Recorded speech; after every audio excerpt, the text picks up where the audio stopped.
Hey there, Crown Crew, it's your host, Crown, back with another set of wild and unbelievable stories that you just can't miss. From a car lending fiasco to a poolside drama, we've got it all in today's episode. So grab your snacks, get comfy, and let's dive into these crazy adventures. Don't forget to hit that like button and subscribe if you haven't already. Let's roll. So I lent my car to a friend I'd known for only 2 months. He had been driving it around for a few days while their car was in service. I was invited to a party one night. It was an hour drive away, so I asked my friend for my car back. It was 6 p.m. when I first asked, and he said he was too sick to drive. I told him I would try to find another ride, but after asking friends until 8 p.m., I had nothing, so I messaged him again. Once again, he said that he was too sick to drive. The party had been going for an hour now, and I was an hour drive away still. I considered taking a taxi to him, collecting the car myself, but then I would have to drive back to mine, pick up a few boxes I intended to bring to the party, and then drive to the party. So overall, maybe 2.5 hours until I could get to the party. I much preferred the idea of my car being driven to me, as it would cut the trip to 1 hour or so. I asked my friend how sick he was, if he could move around and was safe to drive.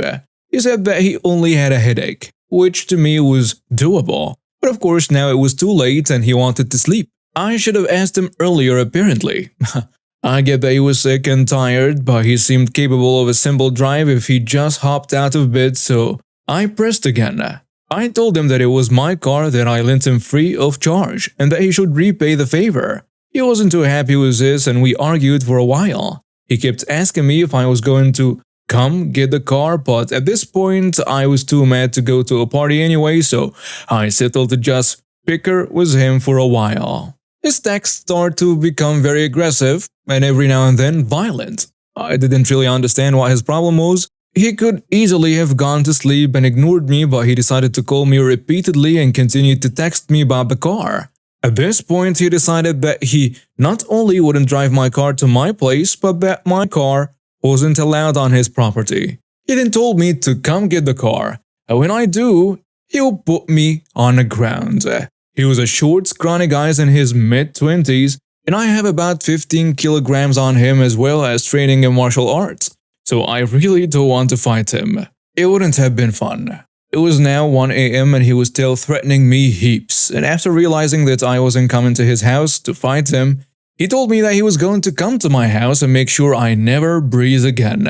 I am pretty pissed off at him because my friends aren't supposed to threaten my life, but I decided I still wasn't keen to deck him.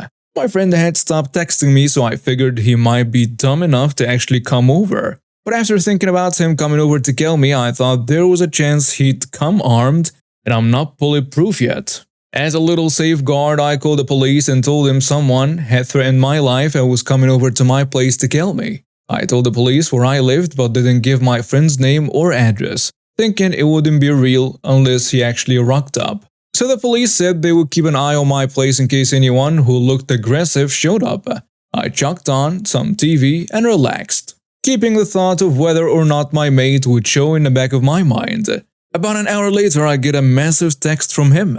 He starts on about how I'm crapping myself if I screw with the wrong person, I get shot or stabbed, how I'm a coward for running to the police, and so on. And finally, he says that he's going to be the bigger man and blocks me first. Since I didn't give his name or address to the police, he must have actually rocked up at my place only to be greeted by a cop. It irked me a lot that he couldn't drive my car to me unless it was past 1 a.m. and he wanted to fight me, despite how tired he was at 8. But I laughed at the thought of him rocking up at mine, ready to brawl just to face the police. I don't think calling the police is cowardly. While bashing someone up is easy to do, a criminal record is much more significant. I sincerely hope he has trouble finding a job in the future with that. Don't try and fight me when I ask for my own positions back. I won't beat you up. I'll just give you a record for all prospective employers to see. I worked at a small chain steakhouse after college. I met one of my friends to this day working there, which is who the story is about. Said restaurant friend and I started working at this place at about the same time and became quick friends. We worked there for about a year and this young girl started. She's cocky, mouthy, and ready to be the top dog server. She was nice to me because I closed a lot as a server and bartender, so I guess I was one to befriend. Anyway, she was mean to my friend, who knows why. I will refer to her as Mean Girl from here on out. For non-food workers, restaurants, especially chain restaurants, have very clear assigned side work you maintain during and before your shift ends, at least in the US. Example, you have tea, you give the tea earned full, cut lemons, clean urns and so on. Closers look over your work and give you the okay to leave. The Mean Girl started closing. Fun fact, it isn't hard to get to that status, but she wore it like a medal of honor. She would do pretty things like convince my friend to clean something extra and make it act like it was a new part of the side work jobs. It never was. The job duties were posted on a wall in the server station. She would be closing the front of the house and not even look to make sure my tables were set up properly. Then put a flashlight under my friend's section when checking her tables. I know this is policy in some restaurants, but it wasn't where we worked. One night, this Mean Girl goes to the general manager after my friend pushed back on her insane requests.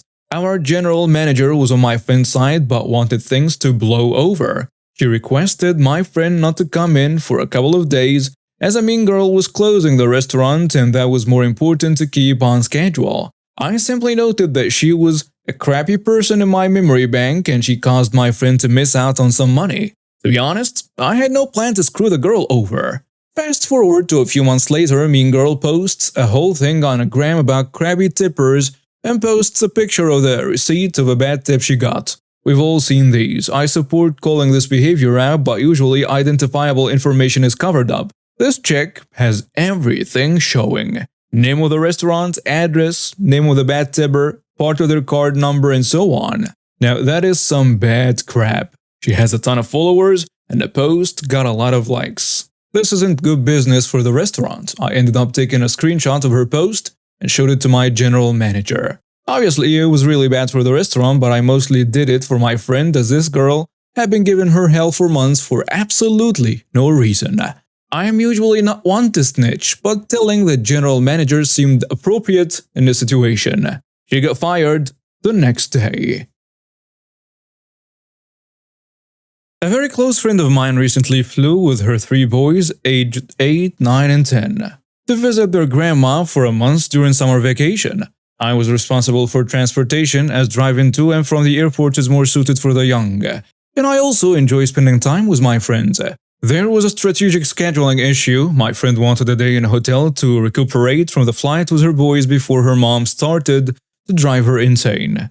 Her husband will join them in a few weeks as he just started a new job. I picked up all 4 of them and their luggage from the airport and drove them to the hotel. The 3 boys were full of energy, while my friend desperately needed a nap. So it was a hotel pool time.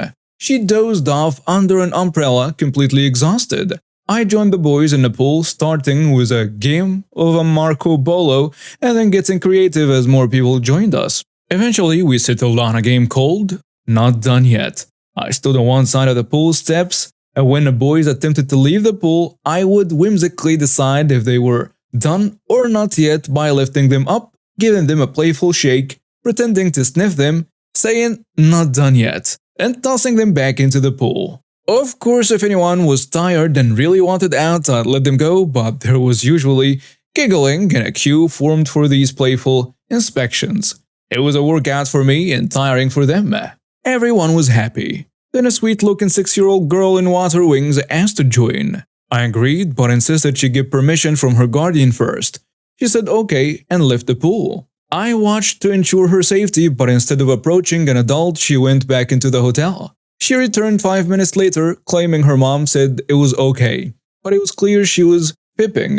I gently questioned her and she admitted her mom was busy, so she assumed it was fine. At this point, I realized I needed to intervene. I asked the oldest boy to wake his mom while I addressed the situation with a little girl. I explained to her that it wasn't safe to be in the pool alone and that we needed to find an adult. As the boy's mom woke up looking confused, I moused later to her and took the little girl's hand to bring her to the hotel's concierge desk. I explained the situation with the little girl to the concierge, whose expression shifted from confusion to concern before he smiled at the girl and thanked me for bringing this to his attention. The concierge took responsibility for the girl and I returned to the pool to explain what had happened to my friend.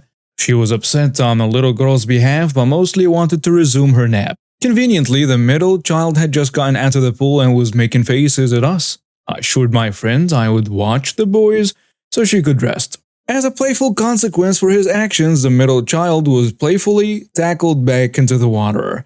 About 20 to 30 minutes later, I felt something was amiss. A visibly upset woman wearing an inside-out blouse was dragging the little girl towards the pool area, angrily questioning who told her daughter she couldn't swim. The tearful girl with a deflated water wing pointed at me. I was asked to get out of the pool and explain myself. The woman demanded to know why I couldn't watch her kid while she had some alone time and accused me of ruining her first break in months. I explained the importance of adult supervision, especially as there were signs indicating no lifeguard on duty and that children must be accompanied by an adult. The woman became increasingly aggressive, insisting her daughter could swim with floaties. My friend, having had enough, confronted the woman about her irresponsibility. The woman attempted to reply but was overwhelmed by my friend's stern reprimand. The moment of realization seemed to hit her when she saw her daughter's distress, but her shame quickly turned to anger, leading to a physical altercation. Out of nowhere, she punched my friend right across the face. I prevented the boys from getting involved and stepped back as hotel employees intervened. My friend and I were separated from the woman and the police were called. She was treated for minor injuries at her lounge chair, watched over by the boys. The police arrived, collected statements, and after reviewing hotel security footage, arrested the woman. My friend expressed her intent to press assault charges, and the police took our contact information and assured us that they will be in touch. With the situation resolved, I decided to leave for the evening after ensuring everyone was okay. I inquired about the woman and her daughter at the front desk and learned the woman was arrested and the girl's father had come to collect her. They couldn't provide more information, but I left hoping that this little girl was alright. A couple of months ago, during the first half of my workday, my belt broke as I was buckling its back after using the restroom. So at lunch I run to the local Wally World and pick up a cheap replacement until I can buy a higher quality one. Go in, buy a belt, then head back to my car. I get back to my car and put the belt on while standing at my car. As I'm putting on the belt, I notice a car has stopped in the aisle waiting on me to back out. It was busy and a lot was full, but I had lucked into the first spot next to the handicapped space, primo spot. I guess she got annoyed with waiting, and as I was finishing putting my belt on, I guess she thought I had decided to just piss in the parking lot in the middle of the day. She rolls her window down to confront me. "Did you just piss in the parking lot?" "What? What are you talking about?" "You did. You just pissed in this parking lot. Disgusting." "Hey Tommy, who the heck pisses in the middle of the parking lot?" "I was putting on a belt I just bought. Mind your own damn business." "Bullcrap. You just pissed in the parking lot." "Lady, you're an idiot. I hope you aren't planning on getting this parking spot because you ain't getting it." "What? Like heck I ain't." Then the standoff begins. No way am I letting her get in this space, even if I have to sit there all afternoon. We sit there 5 minutes, 10 minutes, at least 15 minutes, with her even complaining to a cart wrangler about it. He doesn't do anything, of course. Then I see my chance. A big truck parked about 5 to 6 spots further down the aisle is leaving, and he needs space to back out. And she's blocking him from doing so. She backs up a bit, and also gets closer to the cars on the other side of the aisle so the truck has room to back out. This allows another car coming up the aisle to get behind the truck. I back out of the spot really quick as the truck is backing out. She can't get around the truck to get to my spot. The car coming up the aisle gets behind the truck, and because she had moved her car over, the car coming up the aisle goes around her and gets my spot. She didn't have a turn signal on or anything since she had sat there for so long. I circle back around the next aisle to see her reaction. She lays on a horn and yells at the car who pulled into my spot. She's livid, red-faced, cursing, and so on. The driver tells her to get lost. In the meantime, another car had come and gotten the space the truck backed out of, so this lady had to keep circling to find a spot. Man, it was sweet. I was flying to Vegas to have a series of meetings with clients at a convention that was going on at one of the casinos. As I arrive at the casino, I walk up and go through the velvet ropes to wait my turn at the chicken counter. As a person finished up, the chicken staff called me up to chicken. I take one step towards the front desk, and the entitled person rushes in front of me, cutting me off to get to the desk before me. I roll my eyes, say something under my breath, and take a step back into the line. I hadn't hit my rude and entitled person limit yet, so I was fine, just waiting. I have no idea what deal that person was trying to negotiate up there, but it was taking a while and involved a lot of hand gesturing. Eventually, that person was happy enough with whatever upgrade or deal they got, and the exasperated chicken staff called me up. I'm the type that kills all help staff with kindness. They are here to help me, and I let them know I appreciate it one way or another. My interaction with the staff was no different. I gave him pleasantries, niceties, and killed him with kindness while he helped me. Halfway through chicken, a manager comes out of the door behind the gentleman helping me, pulls him aside and has a conversation with him. Afterwards, the staff comes back to me. He says, "Well, I have good news." "Oh yeah? What is it?" "I'm thinking of a free voucher or breakfast time deal. We are going to go ahead and upgrade your room to a presidential suite at no charge." Snickerdoodle. I didn't say that, obviously, I have no idea what I said. What can you say when you're hit with something like that? I honestly don't remember any more of the conversation with the staff. Due to shock, other than thanking them about 100 times, the bellhop loads my luggage on a cart/trolley and says, "Please follow me, sir." He takes me to a special elevator, shows me how to use a key to get to the presidential level, takes me on a tour of the amenities on the floor, and then asks, "Would you like a tour of your room?" Yes, I would like a tour of my room. And there was a tour of my room's foyer/entryway, meeting room, living room, bedroom, massive bathroom, sitting room, and a few other rooms. Now, that may not sound like a lot to tour, but these rooms were big and had a lot of amenities in them, including the various buttons to summon a personal attendant when I needed them. How big was the place? Well, one morning I was hanging out in the sitting room waiting for my first meeting and came out after a while to realize that the cleaning staff was cleaning the room, and neither of us had any idea the other was there. I want to thank that entitled person for doing whatever they did to result in me getting upgraded to a presidential suite in Vegas. And there you have it, folks. Another round of jaw-dropping tales wrapped up here at K-Korner.